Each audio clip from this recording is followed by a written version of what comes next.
Bonjour à tous, bienvenue sur Fan de Couteaux. Aujourd'hui je vous présente un modèle de la marque Ontario, le Afghan Bush. Alors je refais cette vidéo, je l'avais fait dans mon jardin. Encore une fois je trouvais que c'était pas à la hauteur du couteau.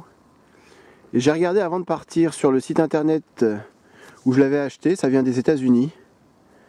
C'est un couteau qui se fait plus, que Ontario ne fabrique plus. Donc je voulais vraiment vous montrer les capacités de coupe, l'utilisation principale qu'on va avoir avec ce couteau qui ressemble énormément au SI 5, en tout cas pour l'utilisation que j'en ai. Un couteau qui a été dessiné pour l'armée américaine. Alors, il a la forme d'un couteau afghan,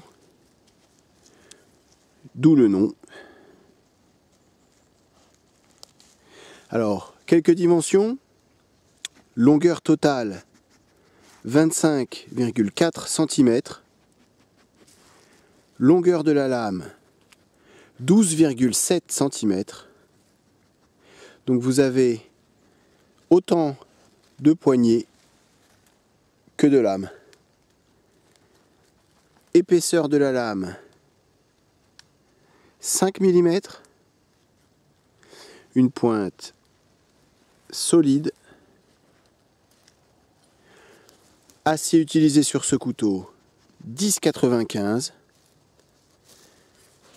Plate semelle. Vous avez un revêtement gris sur la lame qui est, alors je vais essayer de me rapprocher, pas très lisse, donc il va prendre pas mal de matière lors des phases de coupe. Et comme vous pouvez le remarquer ici, il tient pas super bien. Alors, c'est un couteau avec lequel je fais pas mal de gros travail. On va dire que je le martyrise plus que mon SI 5.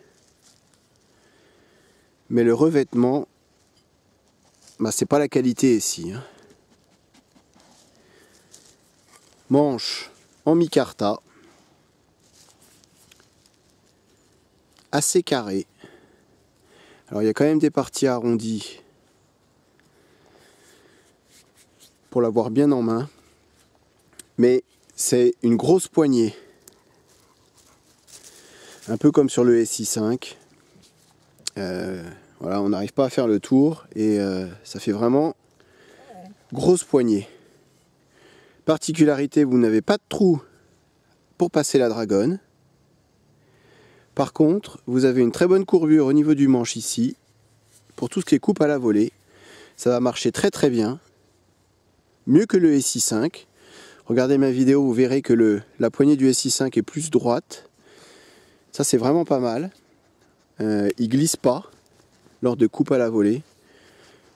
C'est peut-être pour ça qu'ils n'ont pas mis de trou pour le dragon. Ils n'en voyaient pas l'utilité.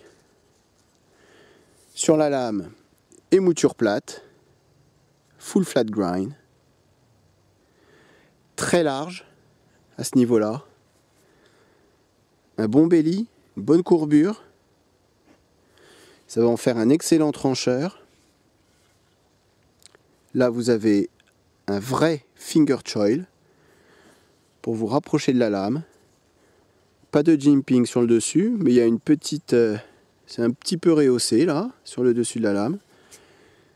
Donc pour tout ce qui est travail de détail, on verra par la suite, ça va être pas mal.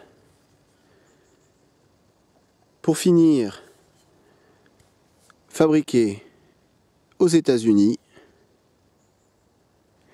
Et comme sur tous les Ontario, une vraie râpe en sortie de boîte. Ça coupe rien du tout. L'angle très obtus.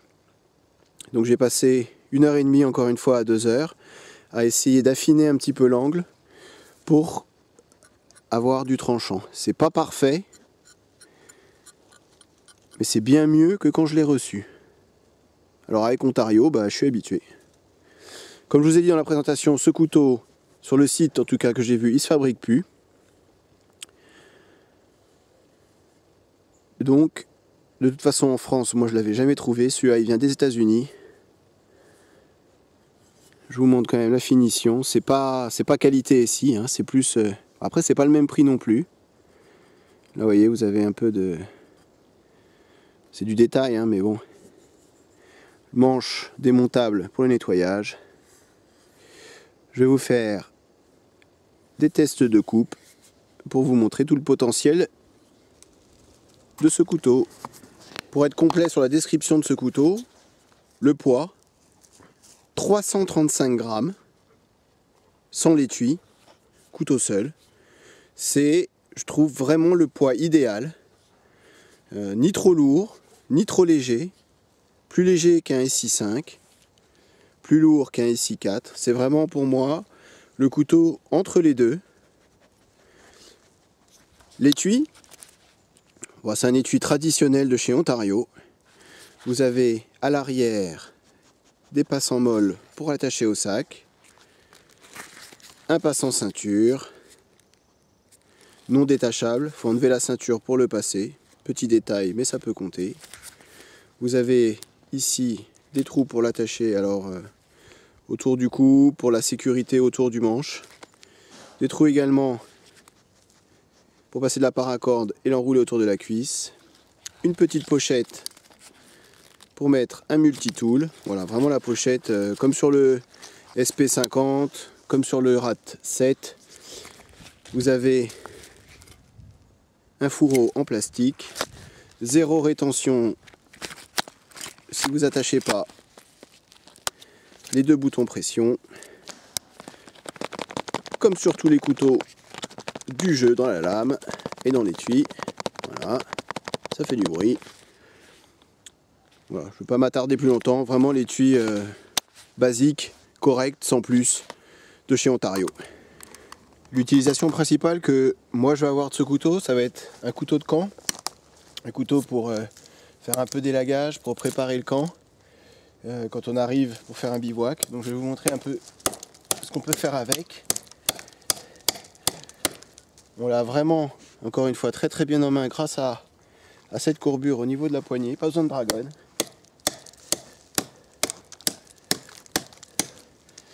Je prends sur juste 2 doigts pour avoir plus de force.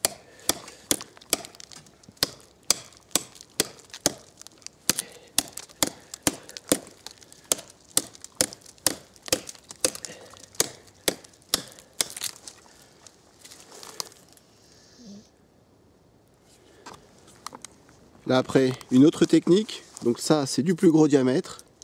On peut sans problème taper sur la lame. Donc le but c'est de faire des encoches.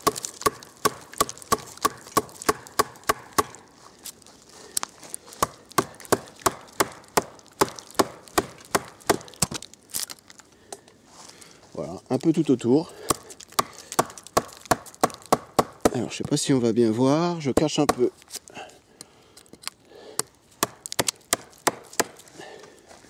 Voilà, un peu comme le fonctionnement d'une hache.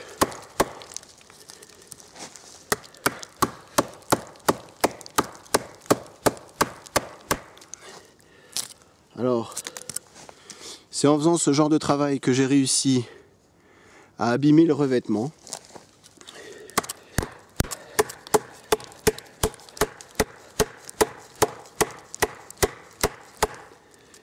Vous voyez, ça, ah non, je croyais, c'est juste de l'écorce qui reste. Alors ça demande peut-être un peu plus de temps, mais c'est beaucoup moins fatigant.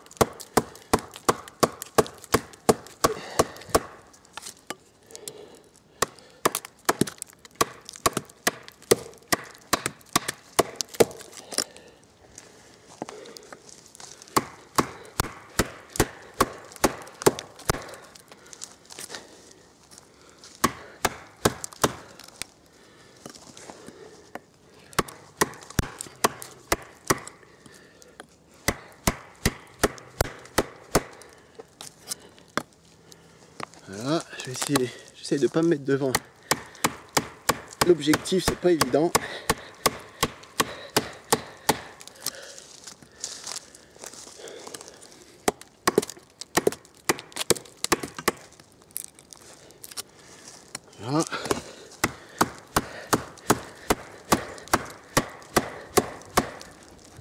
Et là normalement on arrive encore un peu.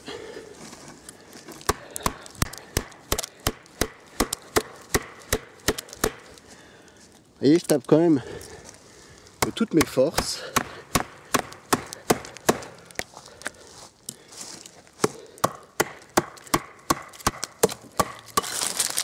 Et voilà. Donc c'est du bois qui est quand même relativement solide, dur. Mais c'est possible. Alors, ça va quand même abîmer un peu le revêtement. Enfin, un peu plus.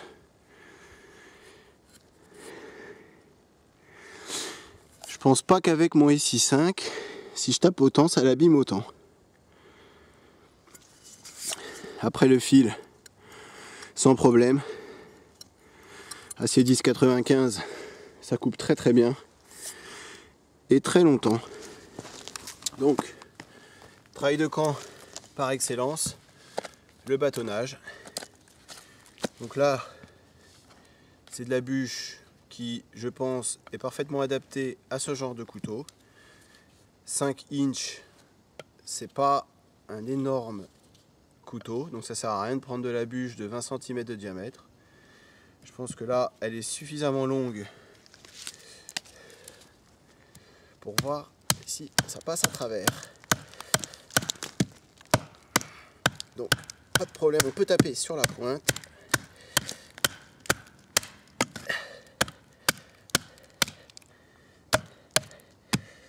Là, on peut retaper dessus pour renfoncer un peu. Voilà.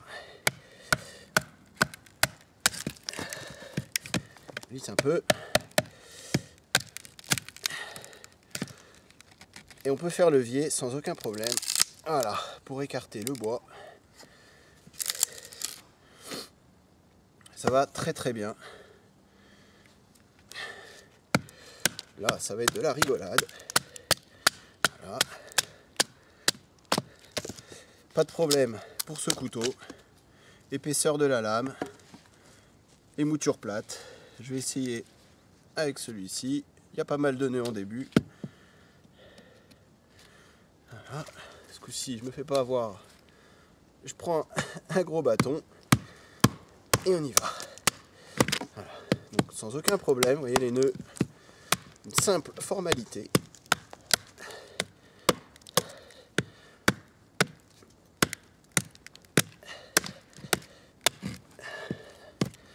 Je suis pas.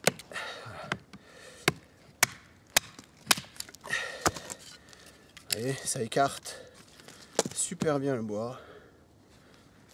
Ça, c'est vraiment le travail de camp par excellence pour préparer du bois pour le feu.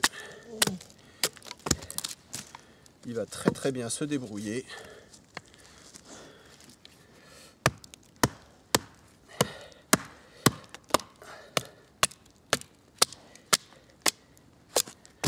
Encore une fois, le seul problème, ça va être le revêtement qui a tendance à partir. Mais autrement, vous voyez, en quelques secondes, on arrive à avoir du travail bien fait. Donc après, travail de détail. Je vais essayer donc avec les mêmes bois hein, que le bâtonnage. Donc préparer un peu le bois pour essayer de faire un peu de shaving, de feather stick. Donc encore une fois, j'ai retravaillé l'angle à la sortie de boîte. Autrement, j'aurais été incapable de faire ça. Un angle beaucoup trop obtus, ça coupe rien du tout. Donc là, le finger choil. On va avoir une bonne prise en main, un bon contrôle de la lame. Il y a quand même un bon belly, hein, une bonne courbure ici. Donc ça va être assez pratique pour faire des petits shavings.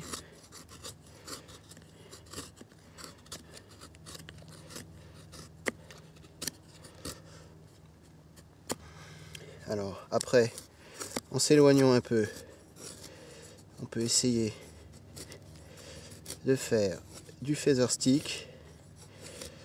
Je trouve que ouais, ça marche pas trop mal. Enfin bon, il y a des couteaux qui sont quand même plus adaptés. Ça reste quand même une sacrée pièce de métal. Pour faire ce genre de travail, je trouve que les moutures ici, ça rentre assez fort dans le bois. Et pour tout ce qui est travail plus en détail, c'est un peu plus galère. Pour le shaving, ça va. Mais alors pour le feather stick, alors bien sûr je suis pas un expert non plus, mais là, vous voyez, je galère.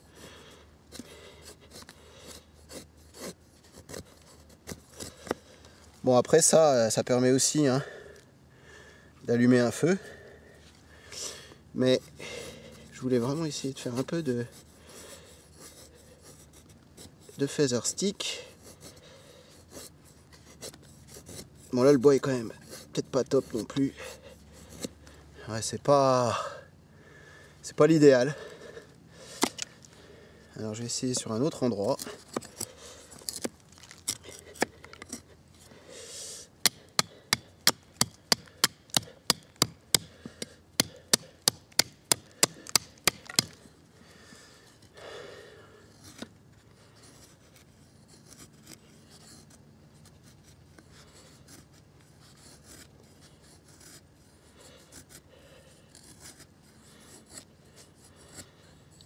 Alors on le contrôle quand même mieux hein, que le Ontario SP50, qu'un BK9.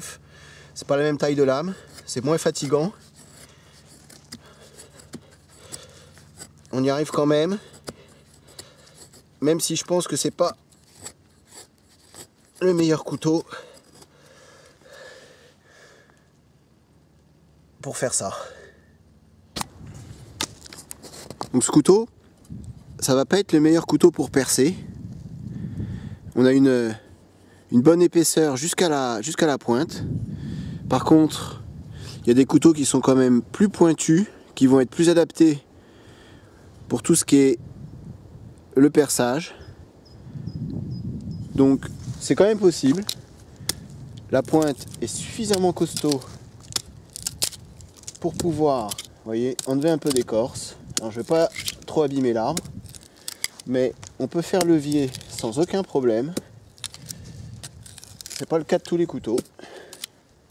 Après, on a quand même une bonne courbure ici pour pas que la main glisse et aille sur la lame. Si on retourne, c'est très agréable. Voilà, on peut sans aucun problème